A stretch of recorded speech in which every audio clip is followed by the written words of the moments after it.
Hello student, आज हम करने जा रहे हैं बहुत ही इंपॉर्टेंट टॉपिक सिंपल इंटरेस्ट यानी कि साधारण ब्याज। साधारण ब्याज से आपको हर बार एग्जाम में एक क्वेश्चन तो ज़रूर ही पूछा जाता है और मैंने इसे टाइप वाइज कवर किया है ताकि आपको समझने में काफ़ी आसानी हो। तो सबसे पहले हम समझते हैं इसमें जो टर्म्स इस्तेमाल होते हैं। इसके पूरे टर्म को आप सिर्फ एक वर्ड से समझ सकते हैं और वो है रेट ऑफ इंटरेस्ट यानी ब्याज की दर। ब्याज की दर क्या होती है? प्रति 100 रुपया पर दिया गया ब्याज ही कहलाती है हमें ब्याज की दर। जैसे मैं आपको एग्जाम्पल से समझाती हूँ। मान लेते हैं आपसे कहा गया कि आपको 5% पर एनम के हिसाब से, पर एनम को हम हिंदी में कहते हैं प्रति वर्ष, तो पर एनम के हिसाब से आपको ब्याज चुकाना है कहीं पर। मतलब क्या हो गया? 5/100 यानी कि मैं हर एक 100 रुपया पे कितना ब्याज देना है हमें? 5 रुपया। हर एक 100 रुपया पे आप ब्याज दे रहे हैं 5। तो मान लेते हैं कि ये 100 रुपया क्या हो गया आपका? पी मूलधन हो गया और 5 क्या हो गया आपका? ऐसा ही हो गया। और इन दोनों को जब आप जोड़ लेंगे 105 रुपये हो गए और वो क्या कहलाएगा आपका? मिश्रधन कहलाएगा। मिश्रधन क्या होता है? वो है principal plus SI. Principal plus SI ही क्या बन जाता है हमारा? मिश्रधन बन जाता है। तो पी हमेशा ही फिक्स होगा।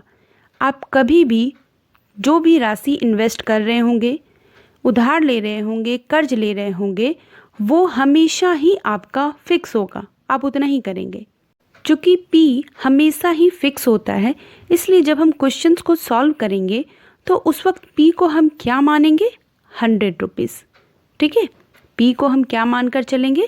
100 मानकर चलेंगे। अब नेक्स्ट हम समझते हैं कि एसआई को कैसे सॉल्व करेंगे।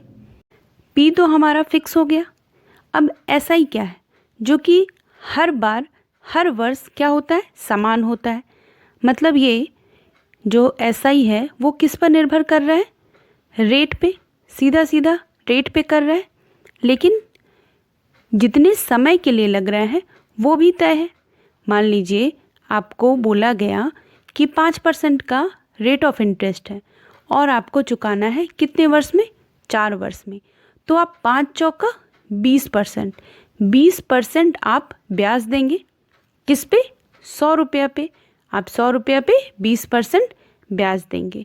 इसलिए हम क्वेश्चन को जब सॉल्व करेंगे तो उस वक्त एसआई को क्या मानेंगे? आर और टी का मल्टीपल। एसआई क्या हो जाता है? आर और टी का मल्टीपल हो जाता है। और अमाउंट क्या है? अमाउंट तो जब हम एसआई और पी को ऐड करेंगे वही क्या हो जाता है? अमाउंट होता है। तो बस इतना सिंपल सा चीज़ है ये। अब स्टार्ट करते हैं सॉल्व करना। मैंने क्वेश्चंस को टाइप वाइज कवर किया हुआ है। पहला टाइप वो है जिसमें पी, टी, आर या ए उसमें से कोई एक वैल्यू नहीं दी जाती है। दूसरा टाइप है जिसमें गुणात्मक रिलेशन दिया जाता है। गुणात्मक का मतलब मूलधन जो है वो 5 गुनी हो गई ब्याज के दर पे, या फिर अमाउंट जो हो गया वो 5 गुना हो गया। तो इस तरह का जो रिलेशन है वो कहलाता है गुणात्मक रिलेशन। थर्ड टाइप है जब मूलधन का बंटवारा करना हो। मतलब अगर 50,000 रुपया इन्वेस्ट किया गया है और 3 जगह पे इन्वेस्ट किया गया है, तो ये पता करना होता है कि इसमें से कौन सा P1, P2 या P3 की वैल्यू कितनी है। यहाँ पर हमें रेट और टाइम गिवन होता है। फोर्थ है जब ब्याज की दर में परिवर्तन होता हो। पहले मान लीजिए आपने इन्वेस्ट किया था पैसा, उस वक्त आपको 12% के रेट से पैसा मिल रहा था। अब अगर आपको 15% के रेट पर मिलने लगे तो उस वक्त आपके अमाउंट में क्या परिवर्तन होगा। टाइप 5 है जब अलग अलग वर्ष के सिर्फ मिश्रधन दिए जाते हैं। जैसे आपको 4 साल का ब्याज पता है 4,000 रुपये और 5 साल का ब्याज आपको 6,000 रुपया। तो उस वक्त आपको ये पता करना है कि पी कितना होगा और आर किस रेट पर है। और टाइप 6 है जो अलग अलग कैटेगरी के क्वेश्चंस को इकट्ठा किए हुए हैं। मैं इस वीडियो में टाइप 1 और टाइप 2 आप लोगों को सॉल्व करवाऊंगी। तो चलिए स्टार्ट करते हैं। क्वेश्चन नंबर 1 है सोहन ने 7200 रुपया डाकघर में जमा किए। यदि डाकघर 8% प्रति वर्ष की दर से 5 वर्ष के पश्चात सूद दे रहा है तो सूद कितना मिलेगा? तो वो ब्याज कितना दे रहा है? सोहन ब्याज कितना दे रहा है? 8% के हिसाब से 5 सालों में उसने कितना ब्याज दिया? 40% ब्याज दिया। और ये ब्याज कितना पे देता है? वो हर 100 रुपये पे 40 ब्याज दे रहा है। तो 100 रुपये क्या हो गया हमारा? मूलधन P। और इस क्वेश्चन में 100 रुपया का मान कितना है? 7200 रुपया। और हमसे सूद पूछा है, मतलब ये 40 की वैल्यू पूछी है, तो हमें 40 निकालना है। 0 से 0, 0 से 0 कैंसिल हो गया। अब 72 गुने 40 करेंगे हम। 4 दूनी की 8 और 7 चौके 28, मतलब option number A answer. Next question है, राम ने 10% ब्याज पर कुछ राशि साधारण ब्याज की दर से 4 सालों के लिए उधार लिए। अगर उसने कुल 3500 रुपया वापस किए तो मूलधन ज्ञात कीजिए। 10% पे 4 साल, मतलब ब्याज कितना दिया उसने? ब्याज दिया उसने 40% और वापस किए हैं 3500। 100 रुपया आपका मूलधन था, तो उस हिसाब से अमाउंट कितना हो जाएगा? 140 रुपया, जो कि इस क्वेश्चन में कितना दिया गया है? 3500 रुपया। अमाउंट 140 की वैल्यू है 3500 और हमसे पूछा है P प्रिंसिपल की वैल्यू। तो कैसे निकालेंगे? 7 5 7 बचे 35, 500 और 5 गुने 5 2500 रुपया। Option number A answer. Next question, 6000 रुपये की राशि पर 7 वर्षों में 3770 रुपये साधारण ब्याज प्राप्त हुए, तो ब्याज की दर ज्ञात करें। तो 7 वर्ष में 3780, तो एक वर्ष में कितना हो जाएगा? 7 पचे 35 और 7 चौके 28। तो ब्याज की दर क्या होती है? जो आप मूलधन पे 1 साल में ब्याज देते हैं वही आपकी ब्याज की दर होती है। तो रेट परसेंट क्या करेंगे? मूलधन पे, मूलधन कितना है? 6000 और ब्याज कितना है? 540 गुने 100 करेंगे। 9 छक 54, मतलब option number C answer. Next question, 6% वार्षिक ब्याज की दर से 8 सालों में साधारण ब्याज मूलधन से 312 रुपया कम है, तो मूलधन ज्ञात करें। तो ब्याज है कितना? 8 और 6 को गुना करेंगे 48, यह है हमारा ब्याज। और मूलधन कितना है? 100 रुपया और मूलधन से 312 रुपया कम है, तो यहाँ कितना कम है? 52, और 52 का मान ही कितना है? 312 रुपया। तो हमसे पूछा है मूलधन मतलब 100 की वैल्यू, तो ये कितना गुना है? 6 गुना है, तो ये भी कितना गुना हो जाएगा? 6 गुना, मतलब 600 रुपया answer. Option number B. Next question, कितने समय में 500 रुपया का साधारण ब्याज 3% वार्षिक ब्याज की दर से उतना ही होगा जितना 900 रुपया का साधारण ब्याज 5% वार्षिक की दर से 2 वर्षों में होगा। मतलब इस सवाल में दोनों जगह समान ब्याज मिल रहा है। एक जगह ब्याज मिल रहा है 500 रुपया पे 3% के लिए, और यहाँ समय पता नहीं है, और दूसरे जगह 900 रुपया पर 5% के लिए 2 वर्षों में। प्रतिशत से प्रतिशत कैंसिल, 0 से 0 कैंसिल, 5 से 5 कैंसिल, 3 तिया 9, तो टाइम कितना हो गया? 3 और 2, मतलब 6 वर्ष। Option number B answer. Next question, कोई धनराशि निश्चित दर से 4 वर्ष में साधारण ब्याज के अंतर्गत 6000 से 8000 रुपया हो जाती है, तो ब्याज की दर ज्ञात करें। तो 6000 से जब वो 8000 रुपया हो रही है तो कितना बढ़ गई? 2000 रुपया। और ये 2000 रुपया बढ़ी है क्यों? क्योंकि ये ब्याज दिया जा रहा है साधारण ब्याज, तो साधारण ब्याज दिया जा रहा है ये 4 वर्षों में, तो 1 वर्ष में कितना होगा? तो भाग दे देंगे, हमें पता चल जाएगा। तो 1 वर्ष में ब्याज कितना मिला? 500 रुपया मिला।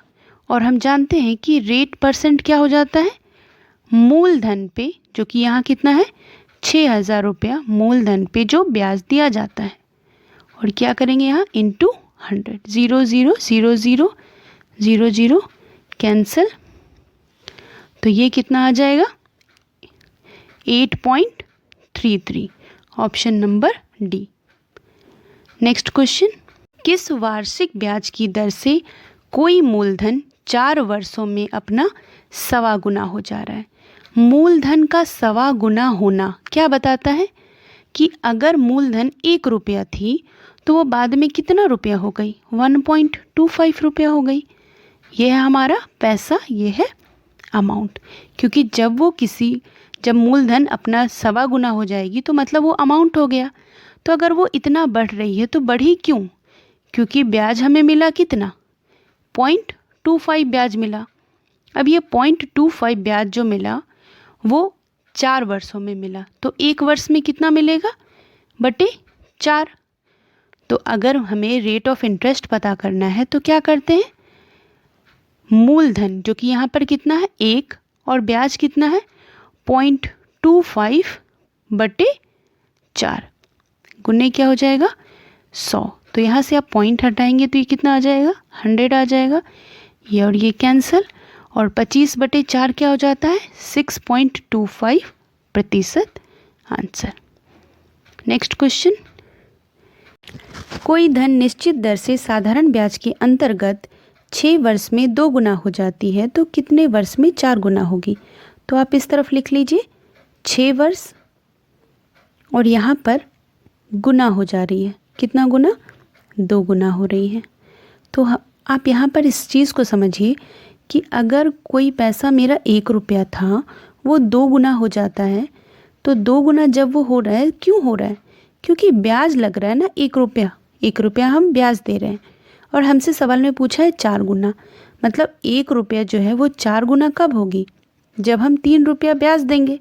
ये जो कैलकुलेशन है एग्ज़ाम में वो होता किस पे है, इंटरेस्ट पे होता है, क्योंकि वही चेंज होती है साल के अनुसार, अमाउंट कभी चेंज नहीं होता है, वो हमेशा फिक्स है।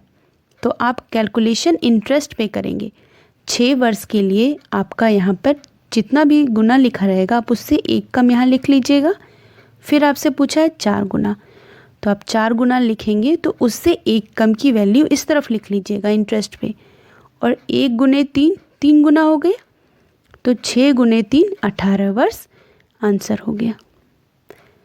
चलिए नेक्स्ट क्वेश्चन, कोई धन 3 वर्ष में 2 गुना हो जा रहा है।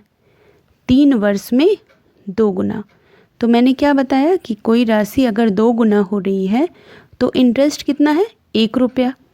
अब पूछा है क्या 12 वर्ष में वो कितना गुना हो जाएगी, तो 3 चौका 12, तो यहाँ पर क्या हो जाएगा 1 चौका 4। पर सवाल में पूछा है कि राशि कितना गुना होगी, तो इसके लिए हम उसमें 1 ऐड कर देंगे 5 गुना। क्यों, ये 4 हमारा क्या है इंटरेस्ट है, जब उसमें 1 ऐड करेंगे तब तो वो अमाउंट बनेगा, 5 गुना आंसर हो जाएगा। नेक्स्ट क्वेश्चन, 8% वार्षिक साधारण ब्याज की दर पे किसी राशि का साधारण ब्याज मूलधन का 4/5 भाग कितने वर्षों में हो जाएगा। तो मूलधन का 4/5 मतलब आपका मूलधन कितना है 5, और साधारण ब्याज हो रहा है ना, मतलब आई कितनी हो गई 4, और ये कितना है 8% से। तो आप इसको फॉर्मूला में पुट करके आसानी से सॉल्व कर लीजिए। आई बराबर क्या है फॉर्मूला, PTR/100। आई की वैल्यू है 4, पी की वैल्यू है 5, टाइम नहीं पता, रेट 8%/100, 4 दूनी के 8, 5 दूनी के 10, 0 कट गया तो 10 साल आंसर हो गया। तो इस तरह से आप कुछ क्वेश्चंस जो टाइप 1 और टाइप 2 पर बेस्ड हैं आप उसे सॉल्व कीजिएगा। मैं नेक्स्ट वीडियो में आपको टाइप 3 एंड टाइप 4 कराऊंगी। Thank you.